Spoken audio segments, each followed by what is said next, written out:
Boa noite a todas e todos. Boa noite, Marcela. Muito obrigado por estar aqui mais uma vez com a gente. Bom dia e boa tarde para quem nos assistir em momento seguinte.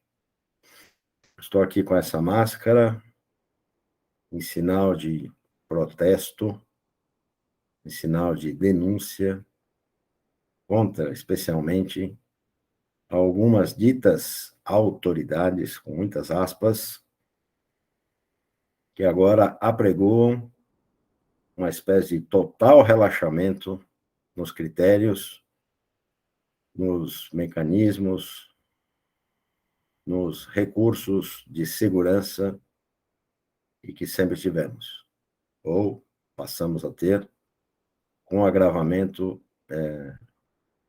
da pandemia da Covid-19. Agora, não que a gente tenha um total retrocesso do vírus, digamos, ou de um controle muito maior. A diferença é que agora nós temos uma cobertura vacinal maior e que, de certa forma, passou a inibir casos mais graves que levassem a óbito, casos mais graves pós-contaminação. O problema, podemos dizer hoje, é que se não se trata exatamente de sermos submetidos à contaminação que leve ao óbito, e se isso, de certa maneira, já se expressa nas estatísticas, com os vacinados, por outro lado, nada impede que os vacinados sejam contaminados e, a partir daí, desenvolvam sequelas muito graves, como, por exemplo, a perda da memória, ou outros sinais, outros sintomas igualmente graves. Então, aqui o nosso propósito hoje é fazer esta denúncia no sentido de que nós não relaxemos a nossa guarda e mantenhamos sempre uma esperteza, um bom senso, uma prudência no uso e no manejo dos mesmos critérios de segurança, dos mesmos protocolos de segurança que nós vínhamos mantendo. Independentemente do que determinadas autoridades, entre aspas, muito mais dotadas de marketing do que de ciência, possam dizer, a nossa obrigação, aqueles que têm consciência, é manter o uso dos mesmos protocolos, dos mesmos meios de segurança. Eu vou tirar a minha agora, porque estou na minha casa, estou vacinado, e, obviamente, não vou expor ninguém a nenhuma possibilidade de contágio ou de adoecimento, ok?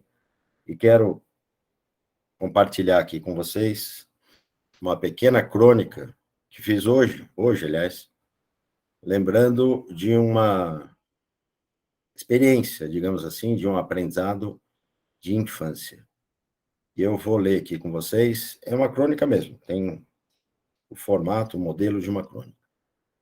Está aqui, a Marcela está projetando para a gente, chama-se Consciência Societal.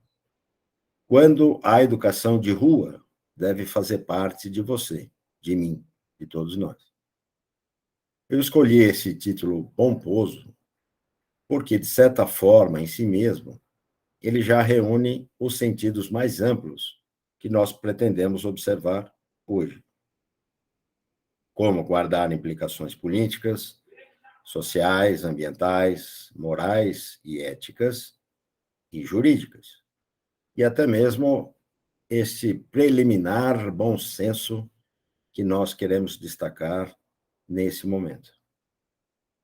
Nesse sentido, a primeira coisa que me vem à cabeça é uma das tantas formulações ou experiências daquele mundo mágico, daquele tempo mágico da minha infância, da nossa infância, né? A infância, de modo geral, é meio mágica, com exceção, obviamente, das crianças que sofrem maus tratos e, enfim. Mas, no geral, a gente pode dizer que teve uma infância relativamente mágica. Nós dizíamos assim, mesmo nesta infância mágica, fulano não sabe brincar. E o que estava envolvido nessa questão era um fato muito simples e elementar, de que algum dos indivíduos ali envolvidos não conhecia e nem aplicava as regras adequadamente. Que regras? As regras da brincadeira. Então, veja-se, uma criança já dizia outra, não viole as regras básicas. É isso que está subentendido quando a gente dizia não sabe brincar, não conhece as regras, não respeita as regras.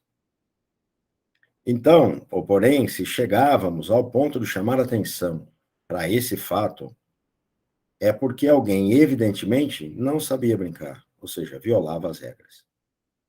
E nessa hora sempre entrava em cena algum outro indivíduo, né, alguma outra criança, para literalmente cortar o barato daquele que violava as regras. Então, cortar o barato para que não fosse caro para ninguém, né? Para que no final da brincadeira o resultado não fosse desastroso. Cortar o barato, então, era simplesmente acabar com a festa de quem violava as regras básicas feitas por crianças.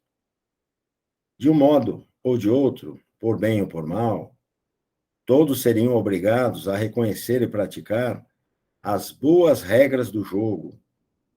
As boas regras, por óbvio, têm o objetivo de tornar o jogo mais equilibrado, algo consensual, acordado, combinado entre as crianças, algo normal a quem estivesse brincando. Ou seja, o jogo precisa ser jogado com uma anuência geral, compartilhando-se as limitações e as implicações desse jogo, e sem que alguém pudesse atropelar, literalmente falando, o bom andamento da brincadeira infantil. A festa acabava porque se cortava o barato de alguém. Quem? Aquele que violava a regra. Exatamente quando a vontade exacerbada, descontrolada de uma criança, como se ele fosse um pequenino ser egocêntrico, com arestas muito pontudas e sem as devidas aparas, quando esta criança queria se sobrepor aos demais, ora furando a fila, ora querendo mudar as regras do jogo, já em andamento.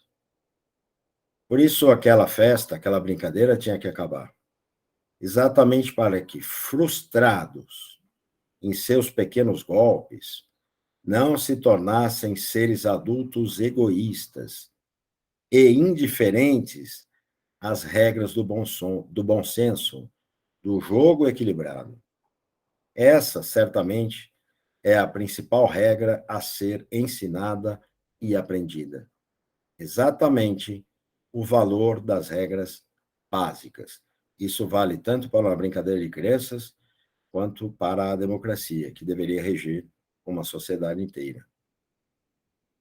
A brincadeira de criança deveria ensinar aos adultos, ou poderia ensinar aos adultos, essa brincadeira em especial, o significado mediano, consciente, liminar e aprumado por uma avaliação sobre questões óbvias. E assim sendo, então, para que ninguém viesse, já quando estivesse adulto e participante do espaço público, confrontar e negar as regras e o óbvio. No nosso caso aqui, o óbvio nos diz que devemos manter todos os protocolos de segurança, como eu falei no início, em relação ao mortal vírus pandêmico da Covid-19. A começar pelo uso da máscara em locais públicos. Os locais fechados, então, nem se fale, né? Porque é tão ridiculamente presumível, ou seja, óbvio, que até uma criança que ainda engatinha no conhecimento das regras é capaz de entender, né? Que a segurança, que esses protocolos de segurança devem ser mantidos. E não é curioso que adultos que se dizem responsáveis, e que, obviamente, deveriam ser responsabilizados por seus atos danosos, não é curioso que eles desconheçam tais regras forjadas praticamente no berço da maioria de nós todos? Não é curioso. Não só é curioso, como é farsesco, é marqueteiro, é mentiroso e é trágico, muito trágico. Esses adultos, entre aspas, essas autoridades, entre muitas aspas, não deveriam cuidar do espaço público, por menor que fosse. Até que a sua própria vaidade, o seu ego, o seu descontrole emocional, o seu descaso moral, pudessem ser convertidos em consciência. Especificamente quando o vírus mortal da pandemia e do pandemônio político, farsesco, mentiroso, letal. Então, especificamente, neste momento, aquele saber infantil, que é simples, mais eficiente, que é de conhecer regras básicas, deveria ter se convertido em ato de quem anda com a ciência, né? Com a medicina, com a prudência, até que provasse para ele mesmo, aquela dita autoridade, o fato de que a consciência somente se observa consciência, ou seja, com medicina, né? Um conhecimento efetivo, real, não marqueteiro. Aí então, esse suposto adulto, ou até então, esse suposto adulto, deveria ter o seu barato cortado, né? O seu baratinho deveria ficar muito restrito, para que essa dita autoridade, esse suposto adulto, não provocasse ainda mais males para a sociedade como um todo. É isso, Marcela. Aqui é a nossa crônicazinha de hoje. Muito obrigado. Daqui a pouco a gente continua com outro capítulo. Muito obrigado.